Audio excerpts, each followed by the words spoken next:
Rütbət bəy, Rusiyada bugün elə bir rejim var ki, kimsə əlini qolunu sallayıb silahla bazara, nə bilim, vağzala hücum edə bilməz. Və ehtimalların bunun arxasında siyasi iradə var. Və yəqin ki, bunu edənlər, etdirənlər hətta bu şəkillərin, hətta bu fotoların, videoların yayılmasına da belə bir formada mümkündür ki, mane olmurlar. Yəni əslində onlar istəyirlər ki, bu ünvanlara çalsın. Daha çox yəqin ki, Azərbaycana bir dövlət olaraq təzyiq vasitəsi kimi istifadə olur. Yəni demək istəyirlər ki, Azərbaycan nəzərə alsın ki, bugün Rusiyada, Rusiyanın bazarlarında minlərlə, 10 minlərlə, bəzən də daha böyük rəqəmlər səslənir. Azərbaycanlılar çalışır, işləyir və onların da bir hissəsi təbii ki, öz ailələrində dolandırırlar, pul göndərirlər və s. Yəni, bax, bu məncə birinci təzyiq.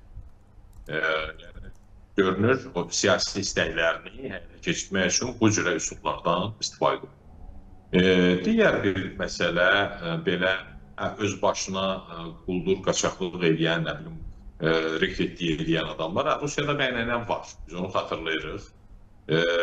Vaxtilə 90-cı illərdə falan da belə şeylər olurdu. Amma mən yenə o qənaətdəyim ki, bunun arxasında mütləq dövlətin rəsmi qurumlarının sanksiyası var.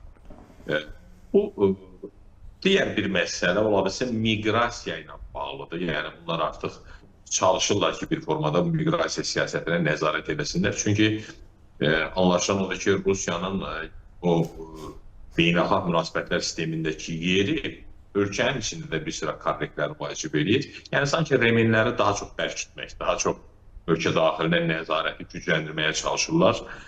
Çünki Ukrayna cəhbəsində baş verənlər Rusiyanın özü üçün də bir qeyri-müəyyənlik yaradıbdır. Bu qeyri-müəyyənlikdə nələr ola bilər, hansı risklər gözləyir falan. Ona görə də sanki onlar sıxışdırırlar. Bu ümumiyyətlə miqrasiya siyasətini bir qədər sərtləşdiriblər. Oradakı əhalini sıxışdırırlar. Oraya gedən insanların yolunu bağlayırlar. Yəni, bunun bir başqa səbəbi də yəqin ki, oradakı sosial-iqtisadi vəziyyətlə bağlıdır. Artıq Rusiya fərqindədir ki, getdikcə iqtisadi cəhətdən zəifləyir, sıxılır və sanki özünün o resurslarını, iqtisadi maliyyə resurslarını bölüşmək istəmir. Ona görə də bir növ miqrantlara qarşı təpkilər, baskılar göstərirlər ki, miqrasiya axını dayansın, zəifləsin. Yəni, Rusiya artıq dediyim kimi öz daxili bir növ bazarını deyək, auditoriyasını qorumağa çalışır, məhdudlaşdırmağa çalışır. Bunun tərəfi də var. Amma bütövlükdə mən düşünürəm ki, Azərbaycanın hal-hazırda olan yetirdiyi xarici siyasət bir qədər də özgüvənli xarici siyasətdə ola bilsə Rusiyada müəyyən qıcıq yaradır. Bax, o hər zaman deyirdi ki, Rusiyanın bir ənənəvi və hər halda ciddi hesab olunan bir aləti var. Bu da Rusiyada yaşayan Azərbaycanlılara, Azərbaycanlı miqrantlara əsir imkanları. Məncə bir məsələ də budur. Orada bir detal da var. Onlar bəzən Azərbaycanlıları zorla, təzyiqlə falanla müharibə aparmağa çalışırlar. O ət başını işləyir. Yəni, ola bilsin, belə baskılar da bir növ həmin o səfərbərlik hesab məsələlərinə bir dəstək elementi kimi istifadə oluna bilər. Bu, ümumiyyətlə, nəyə nail ola bilərlər bununla? Bu vasitə ilə həmin insanları müharibəyə mi cəlb eləmək istəyirlər? Əgər istəyirlərsə, buna nə qədər nail olmaq potensialları var?